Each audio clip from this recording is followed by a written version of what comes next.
بسم اللہ الرحمن الرحیم۔ شروع اللہ کے پاک نام سے جو بڑا مہربان نہایت رحم والا ہے۔ حضرت بابا فرید رحمۃ اللہ علیہ کے ایک معاصر مولانا، جن کو اپنے علم پر بہت غرور تھا اور اولیاء اللہ سے متنفر تھے، ایک دن وہ بابا جی کی مجلس میں آ کر اپنی علمیت بکھارنے لگے تو بابا جی نے پوچھ لیا، مولانا اسلام کے ارکان کتنے ہیں؟ مولانا 5 یعنی کلمہ، نماز، زکوٰۃ، روزہ اور حج۔ بابا جی، میں نے سنا ہے کہ ایک چھٹا رکن بھی ہے جو ان سب سے بڑا ہے۔ مولانا وہ کون سا؟ بابا جی، روٹی۔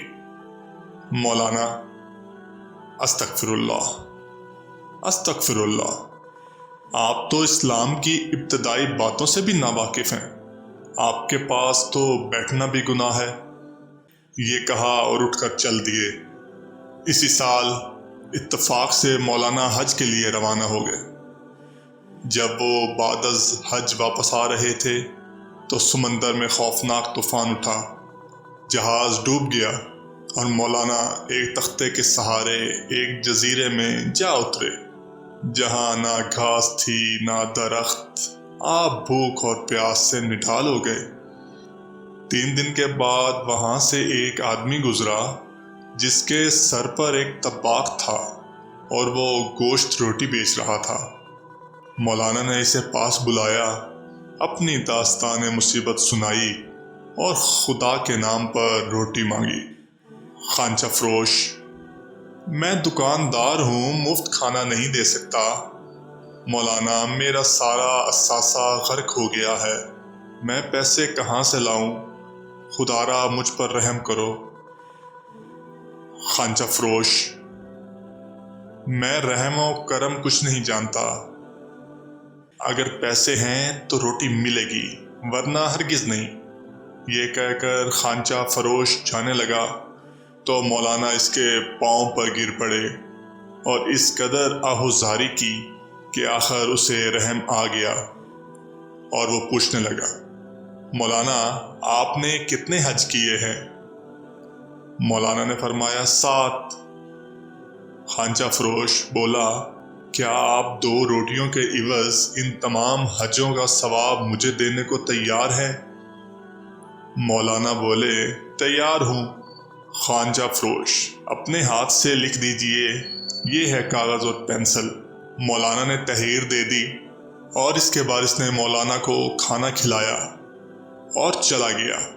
3 دن کے بعد خانچہ فروش پھر نمودار ہوا، پھر وہی گفتگو ہوئی اور اس مرتبہ مولانا نے روٹی کے عوض عمر بھر کی نمازوں کا ثواب لکھ دیا اور 2 روٹیاں لے لی جس سے وہ اپنی بھوک مٹا پائے۔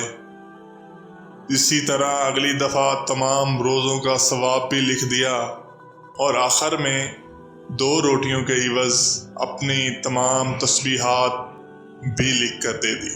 اتفاق یہ ہوا کہ اسی روز دور سے ایک جہاز نمودار ہوا۔ مولانا ساحل پر پہنچ کر ہوا میں اپنا کرتا لہرانے لگے۔ جہاز والوں نے دیکھ لیا اور قریب آ کر مولانا کو بٹھا لیا۔ مولانا 2-4 روز کے بعد گھر پہنچ گئے۔ چند روز کے بعد بابا جی سے ملنے گئے تو بابا جی نے ادائے حج پر مبارک کہی اور پھر سفر کے حالات پوچھے۔ کہا کہ سفر بڑے آرام سے طے ہوا ہے، الحمدللہ۔ بابا جی نے پوچھا کہ ایک روز میں نے روٹی کو اسلام کا چھٹا رکن قرار دیا تھا اور آپ مجھ سے مولانا ناراض ہو گئے تھے، کیا وہ ناراضی اب بھی برقرار ہے؟ کہا، یقیناً آپ نے اسلامی تعلیمات کی توہین کی تھی اور جب تک آپ توبہ نہیں کریں گے میری ناراضگی باقی رہے گی۔ بابا جی نے کہا، لیکن مسئلہ یہ ہے کہ میں نے کہیں لکھا ہوا دیکھا ہے۔